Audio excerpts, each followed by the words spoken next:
So much media, so little time. Who keeps track of it all? That would be me.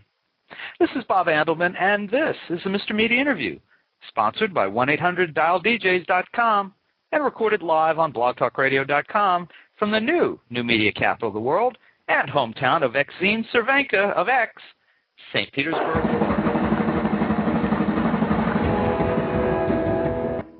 Even Marc Spitz admits in the opening pages of his new book, Bowie, a Biography, that he wasn't sure the world needed another treatise on the life, loves, and music of David Bowie.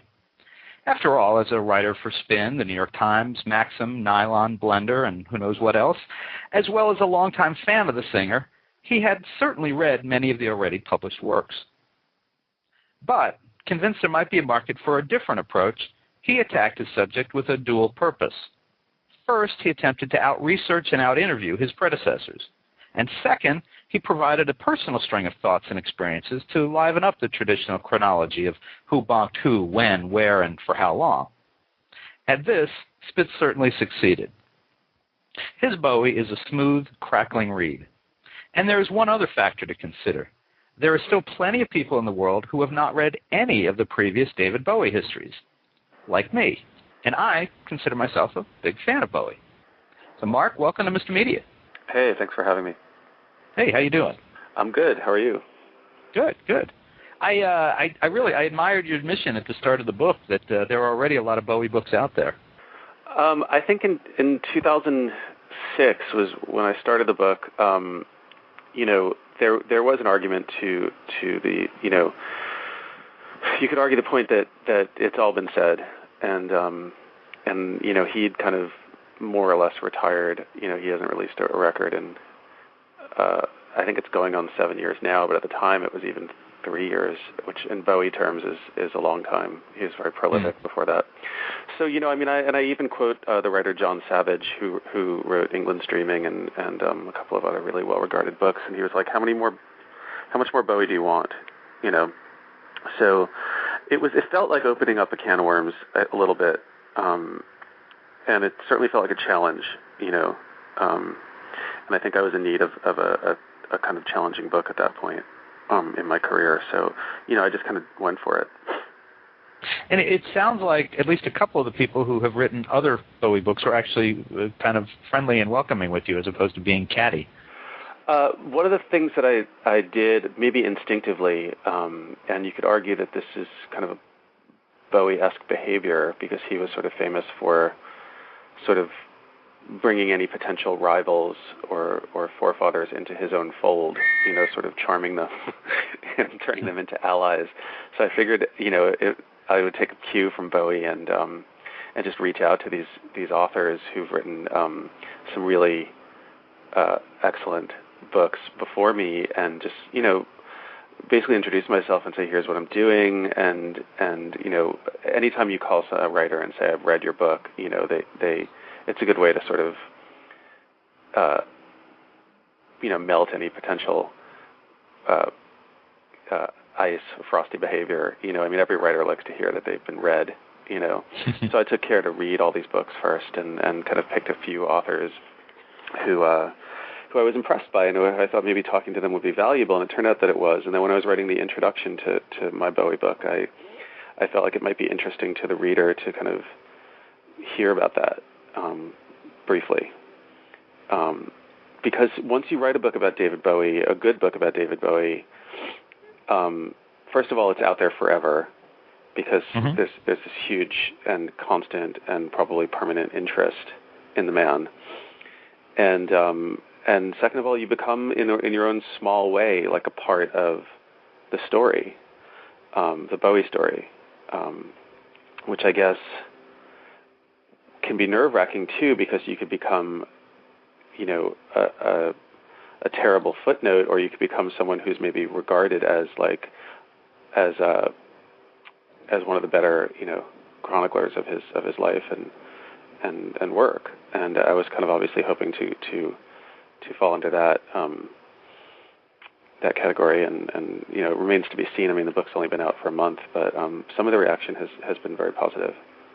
Well, let's jump to the other side. What's been the bad reaction? Who's been, critical of? Right, yeah, I will be honest that I knew when I chose to put myself into the book in any way, even the intro, but obviously I go a little bit further with certain interludes throughout the book, that I was basically hanging a target on my back for some people, not just Bowie fans who can be proprietary, but also critics who could potentially, and some have been, literally offended by the perceived disrespect for the biography form.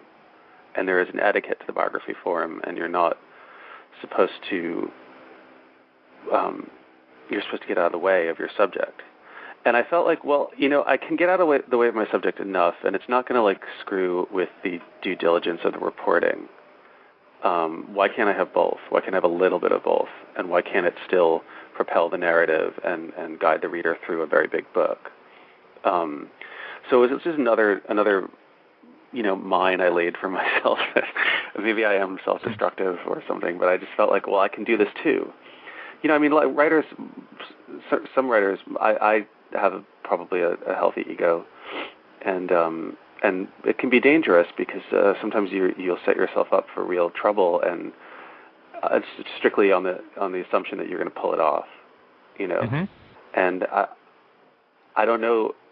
As I said, the jury's out if I pulled it off or not. I feel like I can stand by the book, and I believe that I pulled it off. But I respect those who don't. But I didn't make it easy. I knew it wasn't easy, and even writing a straight biography of Bowie, no pun intended, would be difficult. None taken. Would be difficult.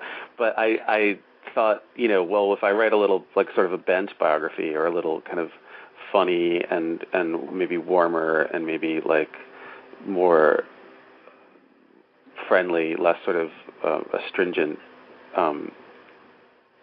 then maybe, I don't know. I mean, maybe if it works, I would really have something. I would have a new type of rock biography, and if it doesn't work, I guess I could just find something else to do for a living. I knew that I would, if I failed completely, I would fail very flamboyantly, and and I don't think that I failed completely. So that's kind of a relief. I definitely have received very good reviews from people and very warm letters from people who've read it, including people who are in it.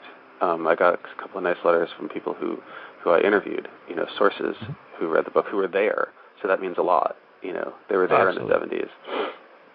Well, one of the writers who I admire both his work and just his general, the way he approaches things, is Nick Tosh's. And when he's written, whether Heroes of Rock and Roll or Unsung Heroes of Rock and Roll or Hellfire. Yeah. I mean, he always finds a way to be part of the story, maybe in a big way, maybe in a small way. Or maybe he just, thanks himself in the acknowledgments because, without him, this book would not have been possible. I mean, Right, and his style just soaks everything that he does, even the factual, just raw reporting. I mean, you can tell that it's Nick Tosh's writing, so he is in the story anyway. I mean, exactly. He's such a distinct stylist as a writer. He almost writes those books as a novelist would. Yeah, and so when he switched to writing novels, it was a pretty easy thing to do.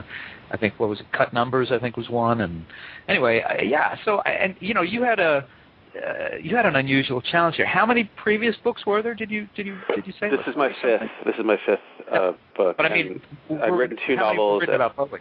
I wrote an oral history, or co-wrote with Brendan Mullen, an oral history of LA Punk called We Got the Neutron Bomb, and then I wrote two novels. One was called How Soon Is Never, which was kind of a memoir, but I fictionalized it so that I could lie.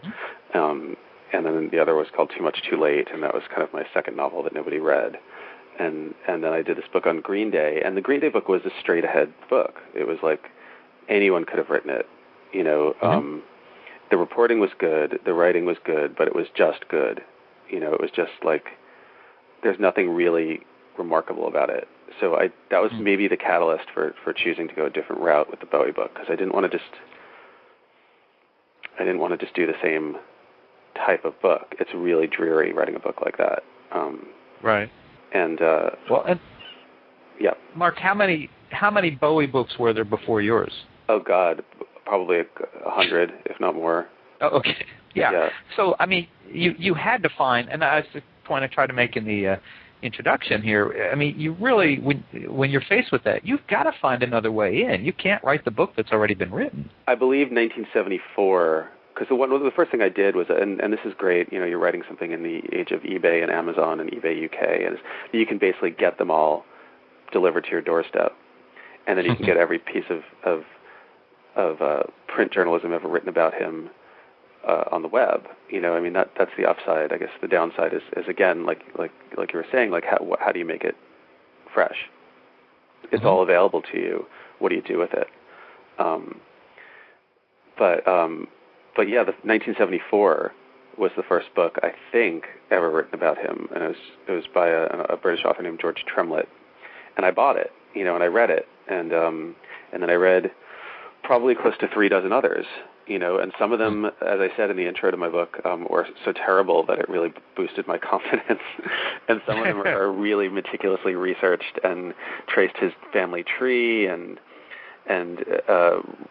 interviewed people who I can't possibly interview because they're dead. Right. And so that was a little daunting. And I'm still sort of reeling from the process a little bit. I know that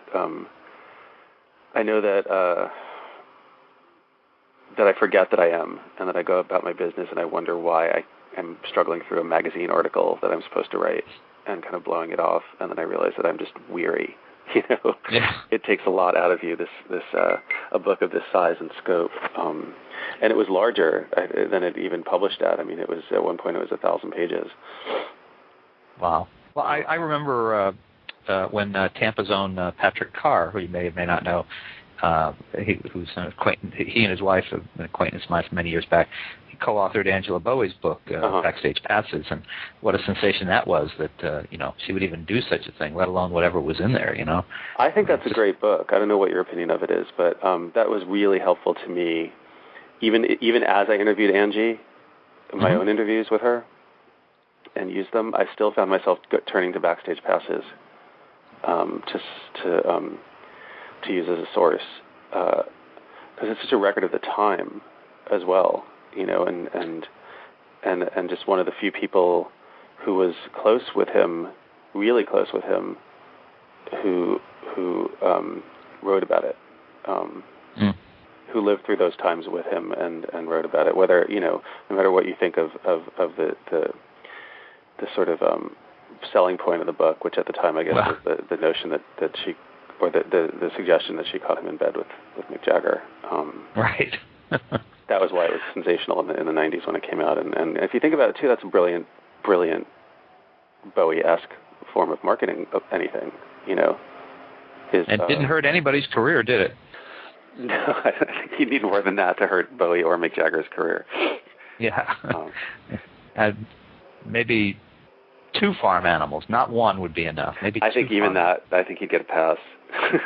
But maybe not from PETA, but...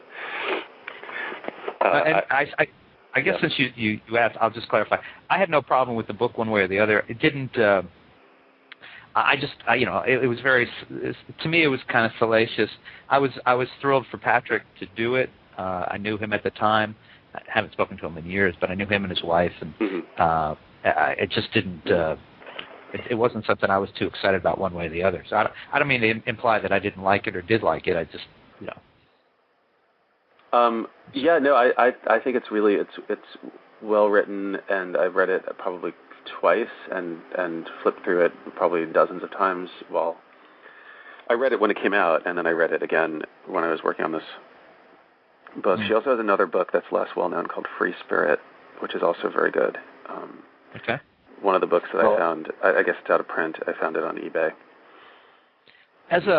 Mark, as a reporter myself, I was really impressed with the depth of your interviewing of people, and you also melded things that had been, quotes from Bowie from previous, other books, other sources, but it all came together very well. I was kind of wondering, and I used to sort of said you started this book in 2006. How much time and maybe it's a crazy question, how much money did you spend researching this book? were you able to do this from one place? Did you have to travel? Yeah, I traveled. I went to England. I went to Germany. I think that you have to see where your subject kind of grew up, walk the streets he walked. I think that's really important to just tell his story credibly. And a lot of the interviews were done in person whenever possible. I think interviews in person, just as a journalist, I know are better. They're just better. Right. Telephone interviews or email interviews are the worst, but telephone interviews, it's a trick to get them to feel like, I don't know, real conversations. And when you are, I'm not talking about what you and I are doing right now. I'm talking about when you need something. There's no end to what you and I are doing right now. There's no means to an end. It's like, but when you're looking to tell a story, like we are having a conversation right now, but I was looking to tell a story with conversation. You know what I mean? And and transcribe conversation and use that in my narrative.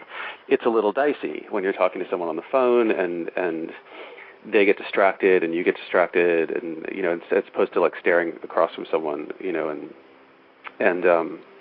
but luckily, like a lot of these people are in New York where I live. Certainly a lot of the old Warhol people, and so yeah, I mean, in the age of Facebook and MySpace and everyone having their own sort of personal website or blog, some of them are fairly easy to contact. Others, Kenneth Pitt, I don't know if you recall from the book, was Bowie's manager in the 60s, and his first sort of real professional champion. And Bowie changed his name from Jones to Bowie while under Pitt's management, and couldn't break him, but definitely pushed him towards in the right direction towards what he would obviously eventually become in the 70s. Pitt is still alive. He's in his 80s, and he lives in the English countryside. And I tracked him down through a sort of liaison, another journalist named Chris Charlesworth in London, and ended up. He said I pitched the book, and I pitched it as the bent kind of book that I wanted to write, and that was what kind of interested Pitt. And I don't think he talked to a biographer in about 25 years. But I convinced him to talk to me, but his condition was that he had to do it by snail mail, by regular post. And so I had to literally write out my questions, put them in an envelope, put them in the mail, and then wait for him to respond in the same way. And so like every day I would like go to the mailbox and I'd be like, am I going to hear from him again? Does he not like the questions? And if he didn't like the questions, I would have to wait and hear from him by a snail mail also. And the day that I got this typewritten, page from him on his own sort of, very classy monogrammed sort of stationery was basically a holiday for me. It was like I'm holding something in my hand that no other Bowie biographer in recent memory has, and it's like an artifact, So like that was great, and that I'm really proud of that being in the book. But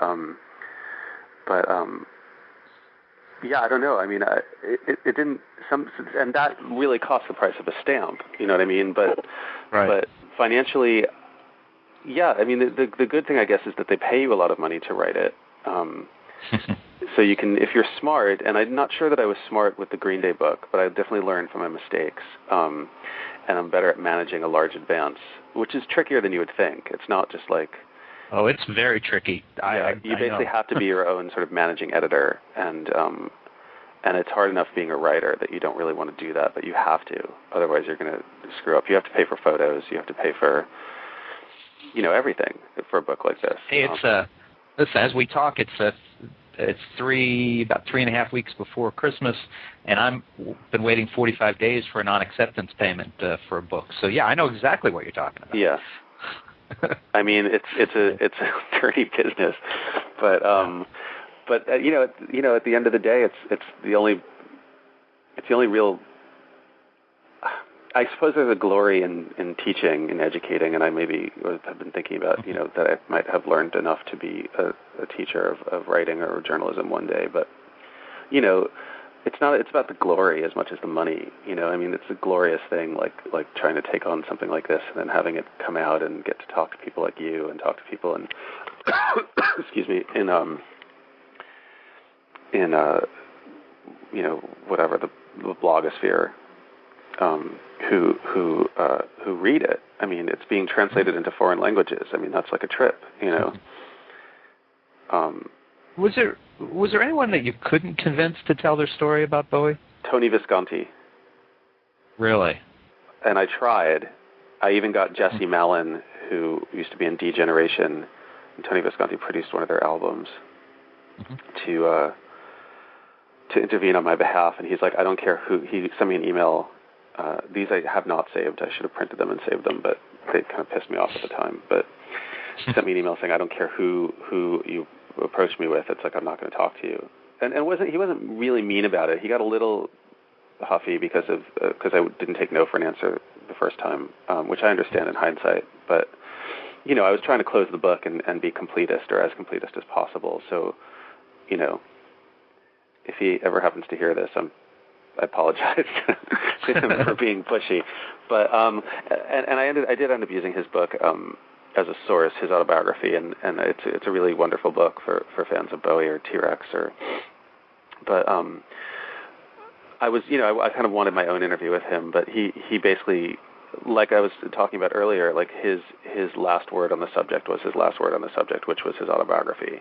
And sometimes it's hard to get people to talk on the past when they are personally done with it, Right. Some people I could get to reconsider, like Peter Frampton, I got to reconsider. He initially said no, and then I convinced him to talk, and then there were some people who talked to me sort of conditionally, and then there were people who were like wonderful and just, I guess, like confident and didn't care, and they talked to me because they wanted to, like Thurston Moore from Sonic Youth, or Todd Haynes, who directed Velvet Goldmine, and right. Were there people that you talked to who? I want to see how I put this. I don't want to say that you questioned their credibility so much as you questioned the way they remembered things. That maybe they were there, but I mean, I have a pretty good BS detector. I mean, I've been a journalist for 12 years, and I've certainly been spun or had people attempt to spin me before. So if I do quote someone like that, I will definitely, and you can probably find instances in the book where I could identify it if I had the time. Where I've maybe distanced things like that, or like implied with the way I surrounded the quote that it was sort of maybe a little too fabulous. I think some of the Warhol people, that's just their idiom. They talk in catty, wonderful sound bites. But I mean, you can never really question how someone's memory is valid. You know what I mean? Maybe the book was legally vetted, and there was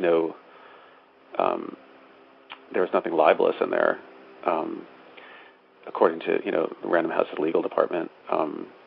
So there's quotes and there's quotes, I guess is the way to answer that. There's quotes that are obviously very serious, and then there's quotes that probably are intended to be read with a little bit of a grain of salt because they're just so outrageous, and hopefully I've couched them in a way that's apparent to the reader. But I mean, you're talking about a lot of events that happened 40 years ago. And so you basically have to just go with your best sort of instinct and diligence and represent them in a way that you're not sort of I mean, corroborate them when necessary with other people who are there at the same time. Mark, for those who may have read a lot of Bowie books or Bowie magazine pieces, what kind of things can you point to and say that they'll learn in your history of the man that they don't already know? I wanted to see him as a sort of more of a suburban hero, like someone who transcended class. And in England, as you know, like class means a lot more than it does here. It's everything, Obviously, there's class division here, but in America, there's always that aspiration or that dream that you can transcend it. And in England, it's almost impossible. The one way to do it is through art, and I think my book. Here's the short answer. I think my book has a real hero's journey in its narrative, and you can really see Bowie becoming Bowie, the Bowie that we know, from the sort of nowhere kid in suburban South London. You really follow it, and by the end, you feel like maybe you've lived through half a dozen different zeitgeists, and it sort of doubles as a cultural history of the post-war modern era, and it's funny, and I'm in it. I want to squeeze in a couple quick questions. Sure. Before we wrap up. You had a close encounter with the star of your story. Can you retell that quickly for our listeners? Yes, this is absolutely true. It's in the introduction to my book. I was meeting my agent at the Cedar Tavern, which is not there anymore, but it was a famous old West Village, or I guess Greenwich Village. It wasn't West Village. Watering hole where Jackson Pollock and people like that used to drink. And we were talking about what to do next after the Green Day book, which I had not been happy with. And he suggested David Bowie, and I said no. For every reason that we talked about at the beginning of this interview, it was just it just seemed too daunting, too complicated, too hard, and I'd just been fired by Spin, and I wasn't very secure about anything. So I leave him. We have a cigarette, and I said I would think about it, and I leave him, and I'm literally walking. Cedar Tavern was on, I believe, University between 10th and 11th, and I lived on 10th between 3rd and 4th at the time. So you're talking a couple of blocks, less than 6 blocks to my apartment. And between leaving him and walking those 6 blocks, I find myself on a corner. It's Broadway and 10th Street, waiting for the light to change, and standing there on that very same corner by the mailbox, trying to hail a taxi before the light change, was David Bowie. And it was like, whoa, I don't believe in omens or signs. I really don't. I'm not a particularly superstitious person, but that was hard to sort of argue with, and I didn't approach him because, as I say in the book, it's just New York City, and there's an etiquette, and you don't pretend, even if someone moved you beyond words with their music or their art, you don't acknowledge them at all. It's just you don't blow your cool. I was walking my dog the other day, and I saw Lou Reed on the corner because he lives on my street, or I live on his street, I guess I should say respectfully. And I didn't acknowledge him, and I've interviewed him before, but I was just like, you just don't do it. So I didn't say, oh my God, David Bowie. And I know people like I have friends who would have just been screaming, But you're supposed to scream at him and go, "Hey, fuck you!" I mean, and no one else recognized him, and obviously, he was just wearing casual clothes, and he didn't have, wasn't wearing stage gear or anything. I mean, he dresses pretty casually if you see photos of him, candid photos of him. So I just sort of watched, and eventually he hailed a cab, and I walked home, and that afternoon I called up and was just like, okay, I'm going to do this book, and my agent was really surprised, and when I was writing the intro, I was just like, well, that's how I'm going to start the story, because that's my own little piece of Bowie mythology, Absolutely. He appeared to me and it helps. It sets the tone. It really does. Yeah. Like the Virgin Mary on a tortilla. Like the Virgin. I couldn't have said it better. Like the Virgin Mary on the tortilla. All right, last question. Sure. We'll let you get out of here. You mentioned when we started talking that Bowie has, of course, made himself very scarce. And no new album in 7 years. He had the heart attack. Of course, he's not a young man anymore. And I noticed, and I double-checked this before we started talking, he was not on the bill for the recent Rock and Roll Hall of Fame concerts at Madison Square Garden. Lots of people older than he on there, but not a lot that could possibly be bigger than he.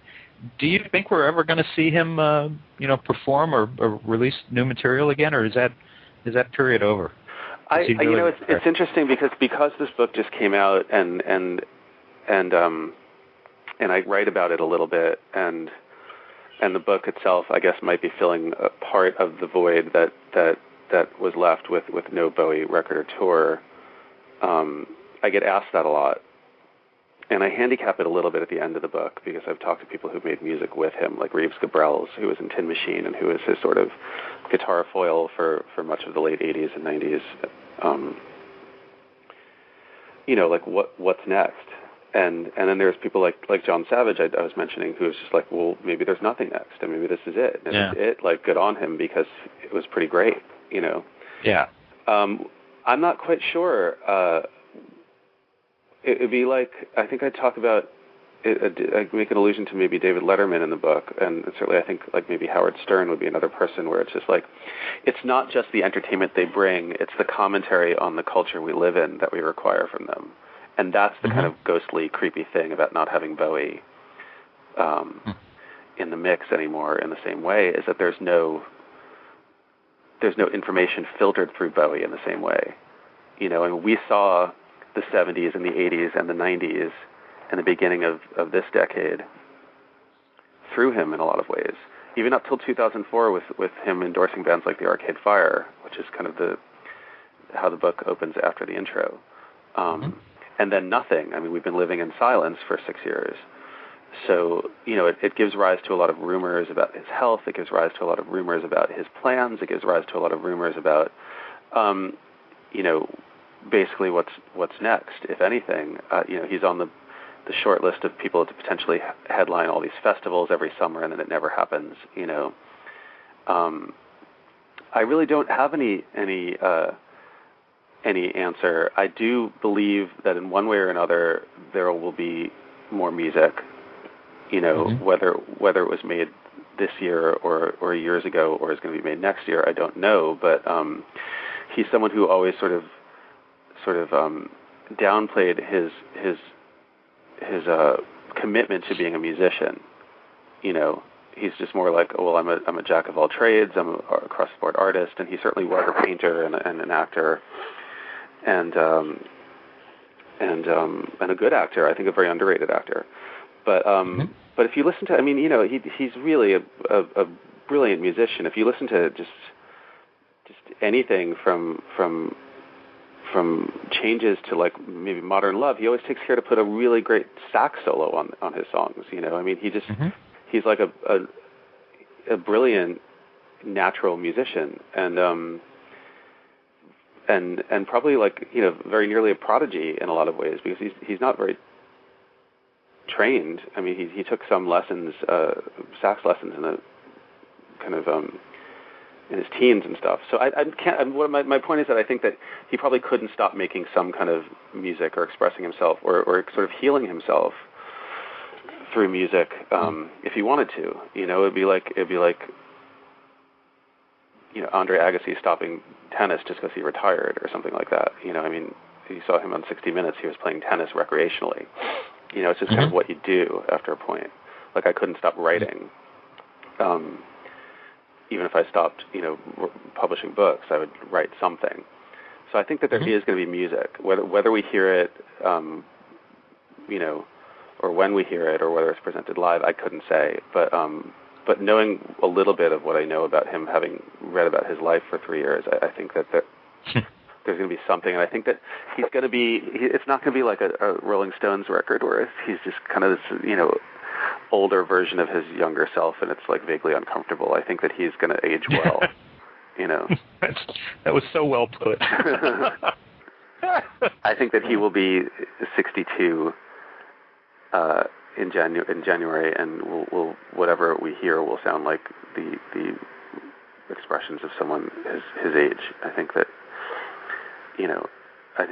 he's a real artist, and a real artist can do that, confidently. Well, I think we'll all certainly hope that you are right about that. Folks, listen, you can find Marc Spitz's new book, Bowie, Biography, which I definitely recommend to you, at your local bookstore, or you can order it online at mrmedia.com, or probably pretty much anywhere else you can find books. Yeah, DavidBowieBook.com is my site, which I blog on and stuff. There you go. I didn't know about that one, so DavidBowie.com. DavidBowieBook.com. DavidBowieBook.com. I'm going to write that down. We'll get that up on our website. And, Marc, thanks so much for joining us on Mr. Media today. It was fascinating to talk to you and to read the book. Oh, yeah, same here. I enjoyed it. Thanks for having me. All right. Best of luck. Thank you. Bye. Bye-bye. And for more music-related interviews, you can surf over to our main website, www.mrmedia.com. That's where you can listen to my earlier conversations with Gene Simmons of KISS and the late John Denver, as well as music journalists such as Legs McNeil, David Wild, and Bart Bull. Subscribe to Mr. Media on iTunes, and you'll never miss a show. Just search Mr. Media Interviews from within iTunes and subscribe for free. You can also listen with a piece of string and a tin can in many locations.